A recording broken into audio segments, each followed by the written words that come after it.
Hola, soy Valentino Ramos y aprovechando la virtualidad voy a hacerle algunas preguntas a unos cuantos personajes importantes de nuestra vida histórica y política durante la Guerra Fría en nuestro país.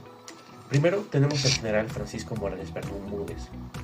General, ¿qué motivó el tagnazo del 29 de agosto de 1978?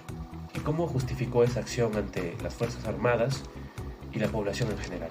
El llamado Tacnazo fue una intervención dirigida a frenar lo que percibíamos como errores de la conducción política y económica del régimen de Velasco, tales como la fuerte estatización, el excesivo protagónico de las fuerzas militares hacia las decisiones de los civiles y a la creciente conflictividad social.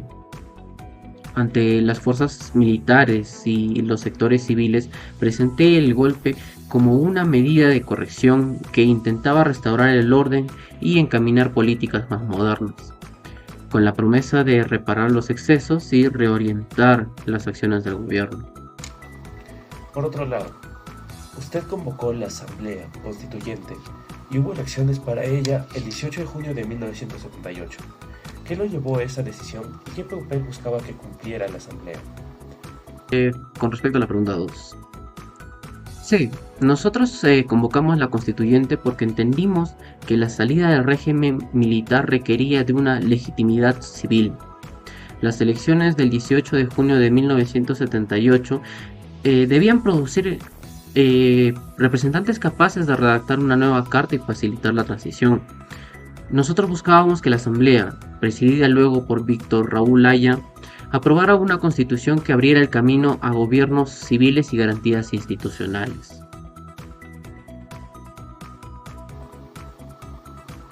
Siguiente, tenemos al presidente electo, el señor Fernando Belaúnde Terry. Señor presidente, en las semanas posteriores a su elección, más específicamente el 28 de julio de 1980, se dieron algunos atentados en Chukchi, la noche del 7 de mayo. ¿Qué hizo su gobierno ante este hecho y cómo condicionó su política hacia la ciudad, la región y el país en general? El ataque de Chukchi el 17 de mayo de 1980 fue un ataque que no fue tomado en cuenta por mi gabinete. Supusimos que se debían a organizaciones o fueron causadas por organizaciones comunistas extranjeras. Esto nos mostró que la subversión ya buscaba impedir la normalización democrática. Interpretamos que era necesario combinar medidas de seguridad para proteger votaciones y población con políticas de desarrollo rural. Obviamente que atacaran lo que es las causas profundas, ¿no? Por otro lado, en su gabinete nombró a Manuel Ulloa como primer ministro y ministro de Economía. ¿Qué objetivos económicos concretos buscaba que este personaje cumpliera? ¿Y cómo esperaba que impactaran en la inflación? Ulloa, buscamos restablecer la confianza externa, principalmente lo que es el control de la inflación, ¿no? Para obtener crédito e inversión para las obras públicas. Los objetivos concretos fueron medidas de estabilización macroeconómicas combinadas con impulso a vivienda y obra pública que generara evidentemente trabajo para la población, ¿no? Este acto fue tomado como muchos consideraban que era un medio populista, pero yo solo quería o solo buscaba lo mejor para mi país. Como siguiente tenemos a Violeta Correa Miller, la cual es la primera dama, la esposa del presidente Fernando Belaúnde. Señora Correa, tras la ola de violencia y la quema de ánforas en Chukchi en mayo de 1980, usted viajó a provincia. ¿Qué proyectos sociales concretó y con qué objetivos los impulsó? En mis giras visité comunidades afectadas por la violencia y prioricé iniciativas prácticas, como programas de nutrición infantil, apoyo a campañas de vacunación y promover microproyectos de viviendas y saneamiento de familias rurales. El objetivo fue visible e inmediato: atender urgencias sociales que, si se dejaban sin respuestas, aumentaban la vulnerabilidad y la confianza hacia el Estado. Como segunda pregunta le tengo, ¿cómo articuló esa labor con la política pública de su esposo especialmente cuando las prioridades del gobierno eran la seguridad y se competían por los recursos. Traté de mostrar que la asistencia social y la seguridad son complementarios. Obras y programas de salud reducen la desesperación que alimenta la violencia. Pedí que parte de la inversión destinada a la seguridad se acompañe con inversión social focalizada a las comunidades más afectadas. Para seguir, tenemos a una congresista del bando yoísta, la cual defiende las políticas liberales, y al primer ministro Manuel Ulloa como tal. Primera pregunta, señora congresista. Cuando Ulloa asumió, presentó medidas para ordenar las finanzas, el déficit fiscal, entre otros. ¿Puede señalar una decisión en concreto de los primeros meses que usted apoyó y por qué la consideró imprescindible? Apoyamos la política de reordenamiento fiscal y la negociación con organismos bancarios.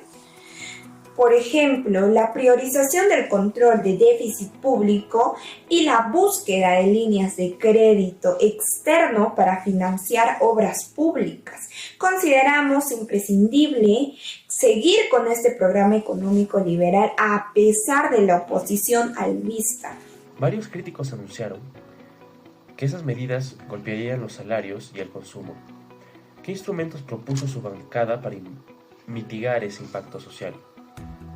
Bueno, propusimos complementar la estabilización con inversión en obra pública local, carreteras, viviendas, saneamiento y transferencias focalizadas a zonas altoandinas y selva, donde el desempleo y la pobreza eran más altas. La idea fue que la recuperación macroeconómica se traduzca en empleo en regiones vulnerables para reducir costos sociales. Finalmente, tenemos a una ciudadana, a una campesina que pudimos encontrar en la calle y que nos dará una opinión deliberada y al azar de la situación política de nuestro país. Señora, la reforma agraria de 1969 le entregó la tenencia de las tierras a los indígenas, a los campesinos, entre otros. ¿Qué efectos concretos tuvo en su comunidad, como la organización o en la producción, y cómo lo vivió la gente? La reforma de 1969 expropió haciendas y prometió tierras y cooperativas. En algunos lugares logramos títulos y cierta autonomía, pero en la práctica de muchas cooperativas terminaron mal administradas o fragmentadas y falta de apoyo técnico y mercados. Para finalizar, sobre la Guerra Fría y su relación con el inicio de la violencia o el terrorismo en general en nuestro país, ¿qué conexión ve entre esa disputa internacional y del contexto general del campo actualmente?